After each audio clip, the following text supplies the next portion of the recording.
नमस्कार. माता हिंगलाज टीव्ही बातमीपत्रात आपलं स्वागत. सुरुवातीला पाहूया दिवसभरातील काही ठळक घडामोडी.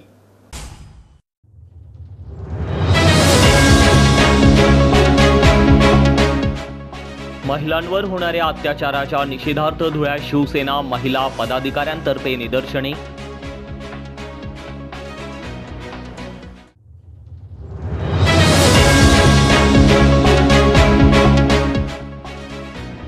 दिवसाआड चोऱ्यांमुळे धुळेकर भयभीत.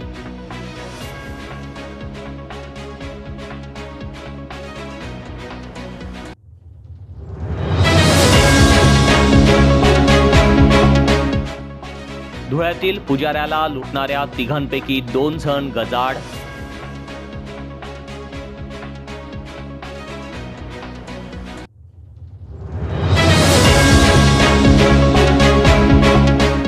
छत्रपती शिवाजी महाराजांच्या कर्तृत्वावर शंका उपस्थित करणाऱ्या अबू आझमींवर देशद्रोहाचा गुन्हा दाखल करा, भारतीय जनता पक्षाची मागणी.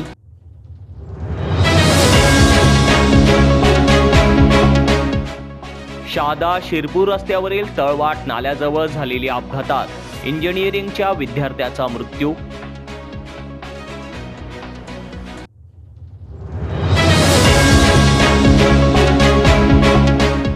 रावल कुटुंबियांना माजी राष्ट्रपती यांची जमीन परत करण्याचे न्यायालयाचे आदेश. पत्रकार परिषदेत माजी आमदार अनिल गोटे यांची माहिती.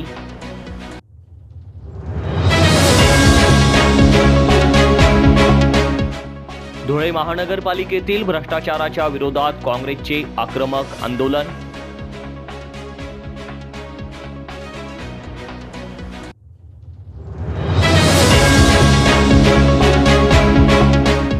धुळ्यातील श्री शिवाजी विद्याप्रसारक संस्थेच्या स्कूल ऑफ आर्ट्समध्ये वार्षिक कला प्रदर्शनाचे आयोजन.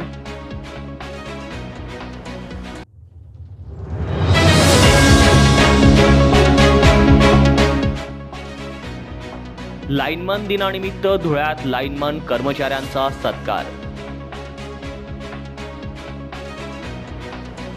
आता पाहूया बातमीपत्र विस्ताराने.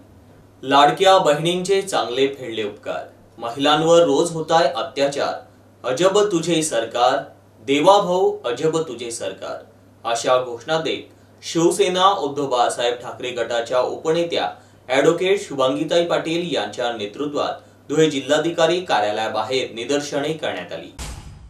राज्यात महिला मुलींवर अत्याचार वाढल्याने शिवसेना उपनेते ॲडव्होकेट शुभांगीताई पाटील यांच्या नेतृत्वात निदर्शने करण्यात येऊन निवेदन देण्यात आले. प्रस्तुत निवेदनात म्हटले आहे की राज्यातील महिला भगिनींच्या मतांवर निवडून आलेले महायुतीचे सरकार हे महिलांच्या बाबत अत्यंत निष्क्रिय व उदासीन असल्याचे राज्यात घडणाऱ्या घटनांवरून दिसून येत आहे. पुणे येथील स्वारगेट बस स्थानक येथे अत्यंत वर्दळीच्या ठिकाणी झालेल्या महिलेवरील अत्याचाराच्या घटनेमुळे अवघ्या राज्यातील महिला घाबरलेल्या असताना 7च दिवसात पुन्हा सत्ताधारी पक्षाच्या केंद्रीय क्रीडा व युवा कल्याण मंत्री रक्षा खडसे यांच्या अल्पवयीन मुलीसोबत व तिच्या मैत्रिणींसोबत मुक्ताईनगर येथे सुरक्षा रक्षकांदेखत छेडखाणीची घटना घडली आहे व छेडखाणी करणारे हे देखील सत्ताधारी महायुतीच्या घटक पक्षाचे पदाधिकारी आहेत. ही अत्यंत निंदनीय बाब आहे व त्यामुळे आरोपींना कुठलीही शिक्षा होत नाही. साधा गुन्हा दाखल करण्यासाठी देखील स्वतः सत्ताधारी पक्षाच्या एक महिला केंद्रीय मंत्र्यांना राज्यांच्या मुख्यमंत्र्याला गाठावे लागते. ही बाब राज्याच्या दृष्टीने अत्यंत लाजिरवाणी आहे. मी एक केंद्रीय मंत्री असताना माझ्या मुलीबाबत असे घडत असेल तर सामान्य महिलांचे काय, असा प्रश्न सत्ताधारी पक्षाच्या एका केंद्रीय महिला मंत्र्याला करावा लागलाय. यावरूनच राज्यातील महिलांच्या सुरक्षिततेबाबत सरकार किती निष्काळजी आहे हे संपूर्ण राज्यालाच नाही तर देशाला देखील दिसून आलेले आहे. महायुती सरकारच्या काळात म्हणजेच आताच्या व यापूर्वीच्या सरकारने स्वतःच्या जोरावर गुंड संस्कृती जोपासण्यास सुरुवात केली आहे. सत्ताधारी पक्षाचे नेते व त्यांची पिलावळ उन्मत्त झाली असून त्यांना पाठीशी घालण्याचे काम सरकारकडून केले जात असल्यामुळेच महिलांबाबत आरोप करताना गुन्हेगार निर्ढावलेले असून त्यांना कायद्याचा धाक उरलेला नाही. ज्या लाडक्या बहिणींच्या मतांवर महायुतीचे सरकार राज्यात निवडून आले त्याच महिला भगिनींवर जर अत्याचार होत असतील तर हे या राज्यातील बहिणी कदापि खपवून घेणार नाहीत. म्हणून सरकारने तत्काळ या गोष्टीची गांभीर्याने दखल घेऊन महिला सुरक्षांविषयी तातडीने योग्य त्या उपाययोजना चालू अधिवेशनात कॅबिनेटमध्ये मंजूर कराव्यात. अन्यथा जर शासनाकडून हे होत नसेल तर गृहमंत्र्यांनी तात्काळ राजीनामा द्यावा, अशी मागणी महिला भगिनींतर्फे यावेळेस करण्यात आली. यावेळी शिवसेना उपनेत्या शुभांगीताई पाटील, डॉक्टर जयश्री वानखेडे, संगीता जोशी, सुनीता वाघ, अरुणा मोरे, ज्योती चौधरी, मुक्ता सोनवणे आदी महिला पदाधिकारी उपस्थित होत्या. बोला. आज आम्ही कलेक्टर ऑफिस धुळे येथे शिवसेना उद्धव बाळासाहेब ठाकरे या पक्षाच्या वतीने महिला आघाडी आज निषेध आंदोलन करत आहोत. आपण बघितलं पुणे इथे स्वारगेटला एका बसमध्ये एका तरुणीचा वर अत्याचार होतो, बलात्कार होतो. ती घटना होत नाही तेवढ्यात आपण बघितलं मुक्ताईनगर येथे म्हणजे या देशाच्या महिला मंत्री, केंद्रीय मंत्री यांची मुलगी सुद्धा सुरक्षित नाहीत. त्यांनी त्यांचा बॉडीगार्ड पाठवला. पोलीस खात्यातला असणारा व्यक्ती त्या मुलीबरोबर जातो, रक्षा खडसेंच्या मुलींबरोबर जातो आणि तिच्याबरोबर असणाऱ्या 4-5 मुलींवर आणि स्वतः मंत्रीच्या मुलीवर पण त्याची पण छेडखानी काढतो, तिच्यावर अत्याचार करतो. एवढी म्हणजे पोलीस खात्याची सुद्धा भीती त्याला नाही. म्हणजे इथे महिला केंद्रीय मंत्र्याची मुलगी सुरक्षित नाही तर आमच्यासारख्या सामान्य महिला, आमच्या मुली, या महाराष्ट्रातल्या मुली सुरक्षित आहेत का हे विचारण्याची या सरकारला गरज आलेली आहे. तुमच्याच पक्षातील महायुती सरकारमधलीच सत्तेतल्या पक्षातली असणारी केंद्रीय मंत्री रक्षा खडसे यांच्या मुलीवर सुद्धा अत्याचार होत असेल तर मग तुम्ही कुचकामी सरकार आहात. म्हणजे मग तुम्ही संरक्षण मंत्रींनी, गृहमंत्रींनी राजीनामा दिला पाहिजे. त्यांनी म्हटलं पाहिजे नैतिकतेच्या आधारावर की मी माझ्या देशातल्या, माझ्या राज्यातल्या केंद्रीय मंत्र्याच्या मुलीला सुरक्षित ठेवू शकत नाही, म्हणजे मी सामान्य जनतेतल्या मुलींना, बायकांना सुरक्षा देऊ शकत नाहीत, माझ्या माता भगिनींना सुरक्षा देऊ शकत नाहीत. म्हणून आज अर्थसंकल्पीय अधिवेशन चालू आहे. त्या अधिवेशनात नैतिकतेच्या जोरावर गृहमंत्रींनी राजीनामा दिला पाहिजे याची आम्ही मागणी करत आहोत. महायुती सरकारचा आम्ही धिक्कार करत आहोत. आम्हाला आता काल लाजिरवाणी गोष्ट आहे, आपल्याच उत्तर महाराष्ट्रात मुक्ताईनगरमध्ये जर कॅबिनेट मंत्रीच्या मुलीवर अत्याचार होत असेल तर त्यांना कुठेतरी न्याय मागावा लागत असेल, त्यांना पोलीस स्टेशनला बसावं लागत असेल तरी त्या 4 टवाळखोर मुलांना अजूनही पकडण्यात आलं नाही. म्हणजे आता त्या तिथे बसल्यावर त्यांनी मागणी केल्यावर मग त्यांना पकडण्यात आलं. म्हणजे किती लाजिरवाणी गोष्ट आहे. या महायुती सरकारमध्ये तुम्ही पूर्णतः अपयशी ठरलेले आहात आमच्या माता भगिनींच्या सुरक्षेसाठी. म्हणून तुमची राजीनाम्याची मागणी आम्ही महिला आघाडी शिवसेना तुमची राजीनाम्याची मागणी करत आहोत. धुळ्यात दिवसेंदिवस सक्रिय चोरट्यांनी आपली दहशत कायम करण्यास सुरुवात केली आहे. सध्या तर चोरट्यांनी सर्वसामान्यांच्या घरासह दुकानदारांकडे पाठ फिरवीत चक्क पोलिसांच्याच घरांकडे आपला मोर्चा वळविला आहे. आज देखील शहरातील सप्तशृंगी पोलीस कॉलनीत राहणाऱ्या पोलीस कर्मचाऱ्याच्या घरी धाडसी चोरी झाल्याचं समोर आलं. यात 18 ग्रॅम सोन्यासह 15,000ची रोकड चोरट्यांनी लंपास केली. याविषयीची अधिक माहिती पोलीस कर्मचारी तुषार चित्ते यांनी माता हिंगलाज वृत्तवाहिनीला दिली. धुळे शहरातील पश्चिम हद्दीत असलेल्या सप्तशृंगी पोलीस कॉलनी परिसरातील तुषार चित्ते पोलीस विभागात कार्यरत असून पोलीस अधीक्षक कार्यालयात वायरलेस विभागात कार्यरत आहे. त्यांच्या राहत्या घरात या ठिकाणी आई वडील राहत असून वडील प्रकाश मगन चित्ते उर्फ शिंपी हे बाहेरगावी मुलीच्या घरी गेले असता रात्री चोरट्यांनी संधी साधत त्यांच्या घराचे कुलूप तोडून घरात शिरकाव करून घरातील कपाटातील 18 ग्रॅम सोन्याचे दागिने व 15,000 रुपये रोकड असा ऐवज चोरट्यांनी लंपास केला. शेजारच्यांना आवाज येतात त्यांनी 2 चोरट्यांना पळताना बघितले. या संदर्भात पश्चिम पोलीस ठाण्यांना कळवताच पोलीस घटनास्थळी दाखल झाले. यावेळी श्वान पथक व ठसे तज्ज्ञांना पाचारण करण्यात आले होते. सदर घटनेसंदर्भात परिसरात एकच खळबळ उडाली असून गुन्हा दाखल होण्याचे काम उशिरापर्यंत सुरू होते. नमस्कार, माझं नाव तुषार प्रकाश चित्ते, राहणार सप्तशृंगी नगर, वडवाडी शिवार, प्लॉट नंबर 38. तरी मी सध्या खात्यात नोकरीला असून माझे वास्तव्य आहे पोलीस लाईनीत आहे, हेडक्वार्टरमध्ये. आणि इकडे माझं जे स्वतःचं घर आहे, इथे आईवडील राहत असतात. तरी 3-4 दिवसापासून आईवडील हे बहिणीकडे मुंबई येथे गावाला गेलेले असताना आज सकाळी जवळपास 4:30च्या सुमारास मला शेजारच्यांचा फोन आला की बुवा तुमच्या घराचं कुलूप तोडून 2 लोक पसार झाले आहेत. हे त्यांनी बघितलं प्रत्यक्षदर्शी. तरी तात्काळ मी तसं इथे आल्यानंतर बघितलं घर उघडून, तर सगळं सामान कपाटातलं अस्ताव्यस्त पडलं आहे. कपाटातली तिजोरी फोडून जेवढं ते मालमत्ता होती, सोन्याचे दागिने वगैरे अंगठ्या, तसेच काही रोकड रक्कम होती, ती त्यांनी लंपास करून फरार झालेले आहेत. साधारणतः 18-19 ग्राम सोनं, तसंच 15 ते 20 हजारपर्यंतची जी कॅश होती, त्यातल्यापैकी काही ते सोडून गेलेले नाही आहेत. ते घेऊन सगळे ते पसार झालेले आहेत. सदरबाबत मी लगेच पश्चिम देवपूर पोलीस ठाण्याला कळवले असून ते सकाळीसुद्धा आले होते. परत आता डॉग स्क्वॉड येऊन गेला आहे, तरी त्यांची कारवाई चालू आहे. धुळे शहरातील श्री सिद्धेश्वर गणपती मंदिराचे पुजारी दिनेश शर्मा यांना शनिवारी रात्रीच्या सुमारास 3 मोटरसायकल स्वारांनी श्री सिद्धेश्वर गणपती मंदिराच्या पुलाजवळ अडविले. यावेळी त्यांना मारहाण करीत त्यांच्या गळ्यातून 3 तोळे वजनाची सोनसाखळी व 14,000 रुपयांची रोकड असा ऐवज लुटून नेला. या प्रकरणी दाखल गुन्ह्यात शहर पोलिसांनी दोघांना ताब्यात घेतले आहे. दिनेश मनोहर शर्मा वय 39 वर्ष, राहणार भाजीनगर, धुळे, हे सिद्धेश्वर गणपती मंदिराचे पुजारी आहेत. दिनांक 28 रोजी रात्री 11 वाजेच्या सुमारास सिद्धेश्वर गणपती मंदिराजवळील पुलावर मोटरसायकल स्वार अज्ञात तिघांनी त्यांना अडविले. बेसबॉलच्या दांड्याने त्यांना मारहाण करण्यात आली. गळ्यात असलेली 90,000 रुपये किमतीची 3 तोळे वजनाची सोनसाखळी व खिशातील 4,000 रुपयांची रोकड असा एकूण 94,000 रुपयांचा ऐवज चोरट्यांनी बळजबरीने लुटून मोटरसायकलवरून पोबारा केला.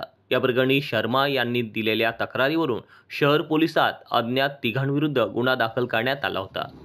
पोलिसांनी गोपनीय माहितीच्या आधारे संशयित सुनील रामचंद्र गायकवाड वय 39 वर्ष, राहणार जवाहर कुस्ती स्टेडियमच्या मागे, देवपूर, धुळे, बाळासाहेब मिलिंद देवरे वय 33 वर्ष, राहणार धुळे, या दोघांना ताब्यात घेतले. गुन्ह्यात वापरलेल्या दुचाकीसह 1.5 लाखांचा मुद्देमाल जप्त करण्यात आलाय. छत्रपती शिवाजी महाराज यांच्या कर्तृत्वावर शंका उपस्थित करणाऱ्या अबू आझमीवर देशद्रोहाचा गुन्हा दाखल करण्यात यावा, या मागणीसाठी धुळ्यात भारतीय जनता पार्टीचे पदाधिकारी कार्यकर्त्यांतर्फे अबू आझमी यांच्या प्रतिकात्मक पुतळ्याचं दहन करण्यात आलं. अखंड हिंदुस्थानाचे व जगाचे आराध्य दैवत असणाऱ्या छत्रपती शिवाजी महाराज यांच्या कार्यशैलीवर शंका उपस्थित करून औरंगजेब सारख्या क्रूर व धर्मांध प्रवृत्तीबद्दल गौरवोद्गार काढून धर्मांधतेचे उदात्तीकरण करणाऱ्या अबू आझमींवर तात्काळ देशद्रोहाचा गुन्हा दाखल करण्यात यावा, या मागणीसाठी आज धुळ्यात भारतीय जनता पार्टीचे तथा चंद्रशेखर आझादनगर मंडळ धुळ्याचे अध्यक्ष बबनराव चौधरी यांच्या नेतृत्वाखाली धुळे शहरातील पारोळा रोडवरील छत्रपती शिवाजी महाराज यांच्या पुतळ्याशेजारी अबू आझमी यांच्या प्रतिकात्मक पुतळ्याचे दहन करून निषेध व्यक्त करण्यात आला. या प्रसंगी बबनराव चौधरी, दिनेश बागुल, महेंद्र शेवगे, रजनीश निंबाळकर, शरद चौधरी, विनायक अहिरे, अनिल थोरात, अमृत चौधरी, विनोद खेमनार, पंकज धात्रक, कार्तिक मराठे आदी मोठ्या संख्येने उपस्थित होते. शिरपूर तालुक्यातील तोरखेडा ते हिंगणी दरम्यान शहादा शिरपूर रस्त्यावरील तळवाट नाल्याजवळ टाटा मॅजिक व ट्रक यांच्यात झालेल्या भीषण अपघातात एका इंजिनिअरिंगच्या विद्यार्थ्याचा दुर्दैवी मृत्यू झाला व काही विद्यार्थी जखमी झाले आहेत. जखमी विद्यार्थ्यांना रुग्णालयात दाखल करण्यात आलं आहे. शिरपूर शहरातील R.C. पटेल प्राथमिक शाळेत शिक्षण घेत असलेले विद्यार्थी खासगी वाहनाने शाळेत ये-जा करतात. नेहमीप्रमाणे सदरील MH410014 हे वाहन तोरखेडा येथून विद्यार्थ्यांना घेऊन शिरपूर शहादा रस्त्याने शिरपूर येथे जात असताना अचानक मागून आलेल्या GJ19X 5125 या भरधाव ट्रकने या वाहनाला जोरदार धडक दिली. या अपघातात एका विद्यार्थ्याचा मृत्यू झालाय तर काही विद्यार्थी जखमी झाले आहेत. या भीषण अपघातात R.C. पटेल इंजिनिअरिंग कॉलेजचा BE इलेक्ट्रॉनिक्स तृतीय वर्षात शिकत असलेला प्रशांत भगवान घोरपडे वय वर्ष 23 या विद्यार्थ्याचा जागीच मृत्यू झाला. तर करुणेश प्रकाश पाटील, हितेश पंकज चौधरी, कशिश दिनेश कुंभार, हर्षल दिनेश वाडिले, हर्ष दीपक कुंभार, यश दिनेश आभाळे, उन्नती परेश इशी हे 7 विद्यार्थी जखमी झाल्याचं वृत्त आहे. जखमी विद्यार्थ्यांना शिरपूर येथील उपजिल्हा रुग्णालयात उपचारासाठी दाखल करण्यात आले आहे. सारंगखेडा पोलीस स्टेशनला मोटार वाहन कायदा 1988 कलमान्वये गुन्हा दाखल झाला असून पोलीस पुढील तपास करीत आहे. दरम्यान अपघाताचे वृत्त समजतात तोरखेडा येथील मोठा जमाव येथे दाखल झाला होता. जखमींना शिरपूर येथे रवाना केले तर मैता शहादा येथील ग्रामीण रुग्णालयात आणण्यात आले. वैद्यकीय अधिकारी डॉक्टर मंगेश बर्डे व सहकाऱ्यांनी शवविच्छेदन करून नातलगांच्या ताब्यात प्रेत दिले. यावेळी सामाजिक कार्यकर्ते जयसिंग गरुड, सरपंच प्रतिनिधी मनीष गरुड, किशोर घोरपडे यांनी अपघातग्रस्तांना मदत केली. मृत प्रशांत परिवारात एकटाच असल्याने त्याच्या जाण्याने कुटुंबाला मोठा धक्का बसलाय. त्याच्यावर तोरखेडा येथे अंतिम संस्कार करण्यात आले. धुळे जिल्ह्याचे पालकमंत्री तथा शिंदखेडा मतदारसंघाचे आमदार जयकुमार रावल यांनी माजी राष्ट्रपती प्रतिभाताई पाटील यांची दोंडाईच्या शिवारातील 26 एकर जमीन हडप केल्याची धक्कादायक माहिती माजी आमदार अनिल गोटे यांनी आज घेतलेल्या पत्रकार परिषदेत दिली. तसेच या प्रकरणी धुळे जिल्हा न्यायालयाने रावल कुटुंबियांना राष्ट्रपती यांची हडप केलेली जमीन त्यांना परत करण्याचे आदेश दिले आहेत, अशी माहिती माजी आमदार अनिल गोटे यांनी घेतलेल्या पत्रकार परिषदेत दिली. देशाच्या पहिल्या महिला राष्ट्रपती आणि महाराष्ट्राच्या सुकन्या श्रीमती प्रतिभाताई पाटील यांना त्यांच्या मावशीकडनं 26 एकर जमीन मिळाली. ही जमीन जयकुमार रावल यांच्या मातोश्री, यांची सख्खी बहीण, यानंतर यांची पत्नी यांच्या नावाने बोगस स्थापन करून हडप केली. त्यावेळेला प्रतिभाताईचा कार्यकाल संपला. त्यावेळेला तोपर्यंत यांनी काही केलं नाही. त्यावेळेला हे दिले त्यांच्याकडे आणि आम्हाला जमीन खरेदी करून द्या सांगितलं. तर आम्ही तुम्हाला 30 लाख रुपये दिले. त्यामुळे लाखो पुढे सौदा पावती येते. त्यांच्याकडे सौदा पावती नाही, एक शब्दाने लिहिलेलं नाही. आणि ही साधारणतः आजच्या किमतीला 10 ते 12 कोटी रुपयाची जमीन आहे. त्यांनी अजिबात खरेदी करून द्यायला इन्कार केला. मग ते धुळे न्यायालयात गेले.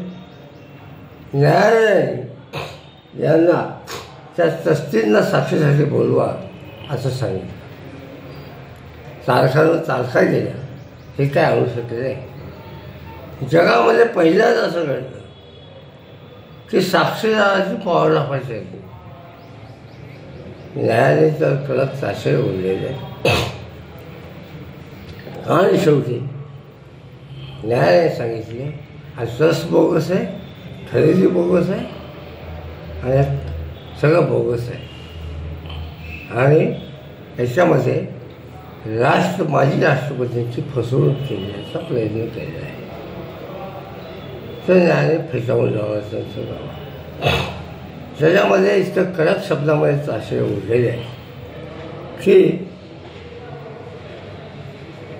हे कुठल्या न्यायालयात जाऊ शकत नाही. जाता मी 1 वर्षभर वाट पाहिली तर कुठल्या न्यायालयात जातात, ते आणतात, काय आणतात. पण मला कळालेली माहिती अशी की कुठलाही वकील याला हात लावायचा नाही. काय आता ज्या माणसाने माजी राष्ट्रपती आणि स्वतःच्या रक्ताच्या समाजाच्या सर्वोच्च नेत्याची फसवणूक करायला सुद्धा कमी करत नाही, तो महाराष्ट्राच्या जनतेला आमच्या धुळे जिल्ह्याला काय न्याय देणार आहे हा माझा सवाल आहे.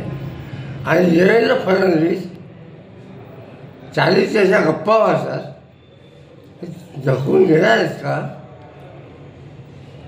त्यांचे नरेंद्र मोदी, अमित शहा हम ऐसा करेंगे वैसा करेंगे म्हणतात आणि तुमचा मंत्री राष्ट्रपतीला फसवायला कमी करत नाही. इतकं क्रिमिनल भरून ठेवले. क्रिमिनल्स, त्यात दुसरा शब्द नाही. भाजपाने महानगरपालिकेत गेल्या 5 वर्षात करोडो रुपयांचा भ्रष्टाचार करून निकृष्ट दर्जाची कामे केली आहेत। या सर्व कामांची चौकशी करण्यात यावी या मागणीसाठी महाराष्ट्र प्रदेश काँग्रेसतर्फे धुळे महानगरपालिकेसमोर जाहीर आंदोलन करण्यात आले। महाराष्ट्र प्रदेश काँग्रेस कमिटीचे अध्यक्ष हर्षवर्धन सपकाळ यांच्या आदेशाने व प्रदेश अध्यक्ष माजी आमदार कुणाल पाटील यांच्या मार्गदर्शनाखाली प्रदेश काँग्रेसचे सेक्रेटरी युवराज करणकाळ यांच्या नेतृत्वात हे आंदोलन करण्यात आले। भाजपाने गेल्या 5 वर्षात महानगरपालिकेत जो भ्रष्टाचार केला आहे, करोडो रुपयांची निकृष्ट कामे केली आहे, तसेच येणाऱ्या काळात एप्रिलनंतर महापालिकेच्या वतीने घरपट्टीच्या रूपात धुळेकर जनतेला अवाजवी घरपट्टी लाटून लुटण्याचे काम होत आहे। नाशिक, पुण्यासारख्या शहरात सुद्धा असा कर नाही तो धुळेकर जनतेवर लादला जात आहे। म्हणून आजचे तीव्र आंदोलन असल्याचे पत्रकात म्हटले आहे। आंदोलनात युवराज करणकाळ, भाई नगराळे, रमेश श्रीखंडे, पितांबर महाले, भिवसन अहिरे, हरिभाऊ चौधरी, दीपक पाटील, राजू शिरसाट, रजिया सुलतान, सय्यद, भावना गिरासे, अयूब खाटीक, बाजीराव खैरनार, राजेंद्र खैरनार, धनंजय गाळणकर आदी सहभागी झाले होते।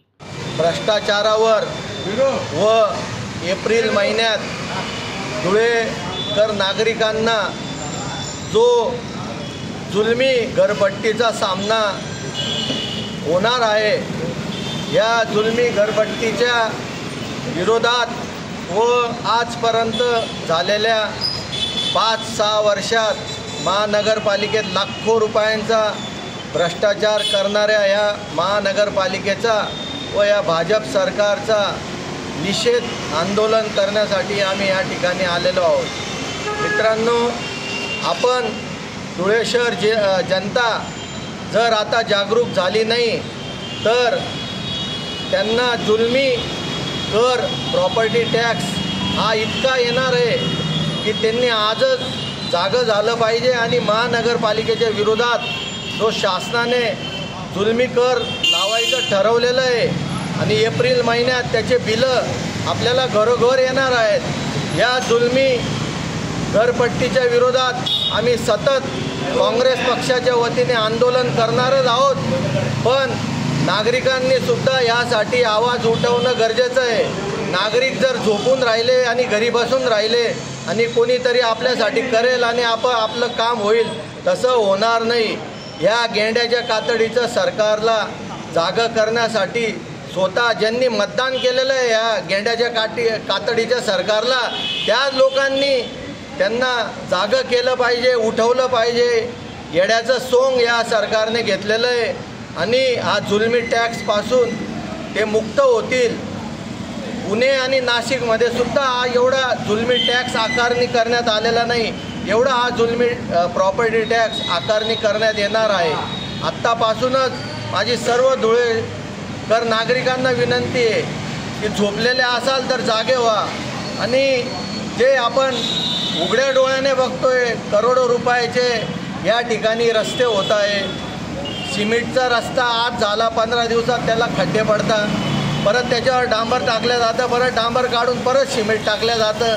असे वेगळे वेगळे प्रयोग हे धुळे शहरातच दिसू शकतात। म्हणून या ठिकाणी आम्ही जाहीर निषेध आंदोलन केलेलं आहे। धुळे शहरातील श्री शिवाजी विद्याप्रसारक संस्थेच्या स्कूल ऑफ आर्ट्समध्ये मंगळवारी सकाळी 10:30 वाजता कला उत्सव वार्षिक कला प्रदर्शनाचं आयोजन करण्यात आलं होतं। या कला प्रदर्शनात विद्यार्थ्यांनी अतिशय उत्कृष्ट कला प्रकार सादर केलेत। धुळे शहरातील श्री शिवाजी विद्याप्रसारक संस्थेच्या स्कूल ऑफ आर्ट्समधील विद्यार्थ्यांनी वर्षभर जे आपले कलागुण अंमलात आणले, त्या कलागुणांना वाव देण्यासाठी दिनांक 4 मार्च 2025 रोजी सकाळी 10 वाजता कला उत्सव वार्षिक कला प्रदर्शनाचं आयोजन करण्यात आलं होतं। या कला प्रदर्शनात विद्यार्थ्यांनी अतिशय सुरेख आणि नयनरम्य असे कलाप्रकार सादर केले। यावेळेस संस्थेचे चेअरमन कुणाल पाटील, जिल्हाधिकारी जितेंद्र पापळकर, निवासी उपजिल्हाधिकारी नितीन गावंडे, जवाहर शिक्षण संस्थेचे अध्यक्ष भगवान गर्दे, उपाध्यक्ष संजय पाटील, प्रफुल्ल सिसोदे उपस्थित होते। संस्थेचे स्कूल ऑफ आर्ट या कला महाविद्यालयात दरवर्षीप्रमाणे कला उत्सव 2025चे आयोजन करण्यात आले आहे। यामध्ये विद्यार्थ्यांनी वर्षभर जे कलाकृती किंवा काम केलेले असते त्या कलाकृतींचे प्रदर्शन, वार्षिक कला प्रदर्शन कला महाविद्यालयात आजपासून सुरू झाले आहे. याचे उद्घाटन धुळे निवासी जिल्हाधिकारी जितेंद्र गावडे सर, ते संस्थेचे श्री शिवाजी विद्या प्रसारक संस्थेचे उपाध्यक्ष डॉक्टर भैयासाहेब संजयजी पाटील, तसेच जवाहर संस्थेचे अध्यक्ष भगवानजी गर्दे व जवाहर मेडिकल कॉलेजच्या सचिव यांच्या हस्ते आज 4 मार्च ते 6 मार्च दरम्यान कला महाविद्यालयात होत आहे. तर यामध्ये धुळे शहरातील कलारसिक, कला विद्यार्थी तसेच कला शिक्षक यांनी या प्रदर्शनाचा अवश्य लाभ घ्यावा व कलेला प्रोत्साहन द्यावे यातर्फे मी आवाहन करतो. या कला प्रदर्शनासाठी आमच्या संस्थेचे सर्व माननीय कुणालजी पाटील यांचे मार्गदर्शन लाभले. कला प्रदर्शनामध्ये foundation diploma, art teacher diploma व टेक्स्टाईल डिप्लोमा या विद्यार्थ्यांनी सहभाग घेतलेला आहे. त्यांच्या वर्षभराचे जे असाइनमेंट असतात, स्वाध्याय असतात, त्यांचं प्रदर्शन हे भरलेलं आहे आणि यामधनं विद्यार्थ्यांना प्रथम, द्वितीय, तृतीय व उत्तीर्णार्थ असे बक्षीस देण्यात येतात. या मुलांची कला शिक्षणानंतर त्यांचं कला प्रदर्शन करण्याचा हा पहिली वेळ असते. त्यानंतर भविष्यामध्ये त्यांनी याच प्रकारे त्यांची कला सादर करण्यास प्रोत्साहन मिळण्यासाठी आपण हे कला प्रदर्शन करत आहोत. धन्यवाद. महावितरण विभाग कार्यालय धुळे ते लाईनमन दिवस मोठ्या उत्साहात साजरा करण्यात आला. या प्रसंगी उत्कृष्ट कामगिरी करणाऱ्या लाईनमनांचा सत्कारही या ठिकाणी करण्यात आला.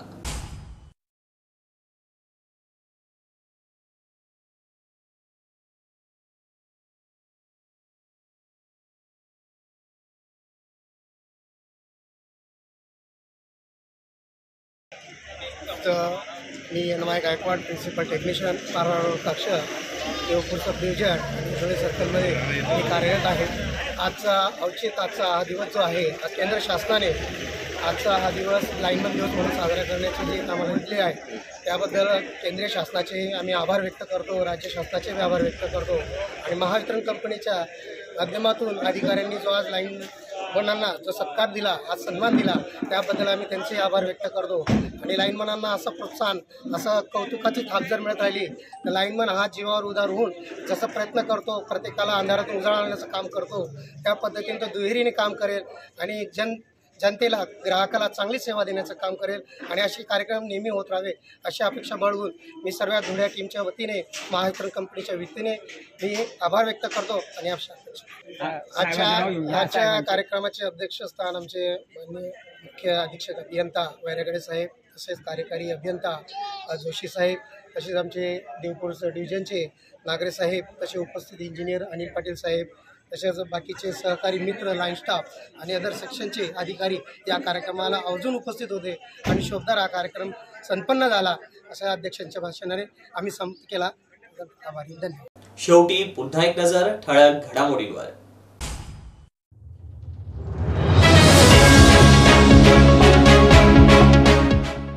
महिलांवर होणाऱ्या अत्याचाराच्या निषेधार्थ धुळ्यात शिवसेना महिला पदाधिकाऱ्यांतर्फे निदर्शने.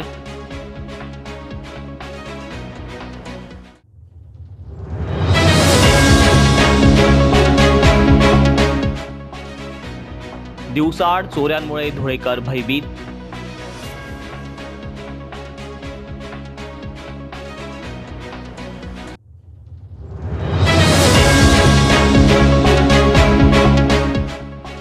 धुळ्यातील पुजाऱ्याला लुटणाऱ्या तिघांपैकी 2 जण गजाआड.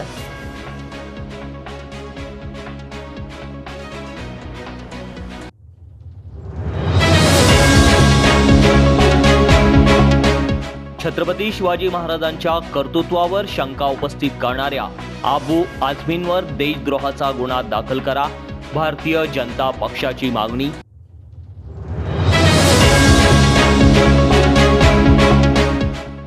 शहादा शिरपूर रस्त्यावरील तळवाट नाल्याजवळ झालेल्या अपघातात इंजिनिअरिंगच्या विद्यार्थ्याचा मृत्यू.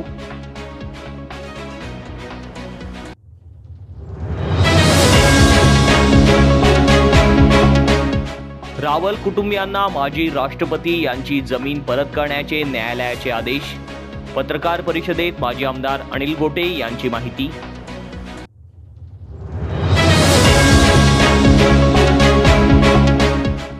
धुळे महानगरपालिकेतील भ्रष्टाचाराच्या विरोधात काँग्रेसचे आक्रमक आंदोलन।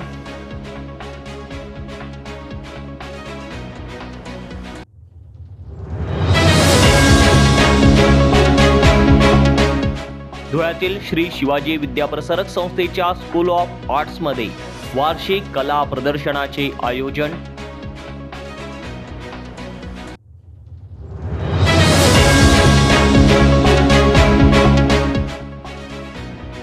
लाईनमन दिनानिमित्त धुळ्यात लाईनमन कर्मचाऱ्यांचा सत्कार। आणि याच बरोबर माता हिंगलाज टीव्हीचं बातमीपत्र संपलं। पुन्हा भेटूया पुढील बातमीपत्रात। तोपर्यंत पाहत राहा फक्त माता हिंगलाज टीव्ही। जय हिंगलाज।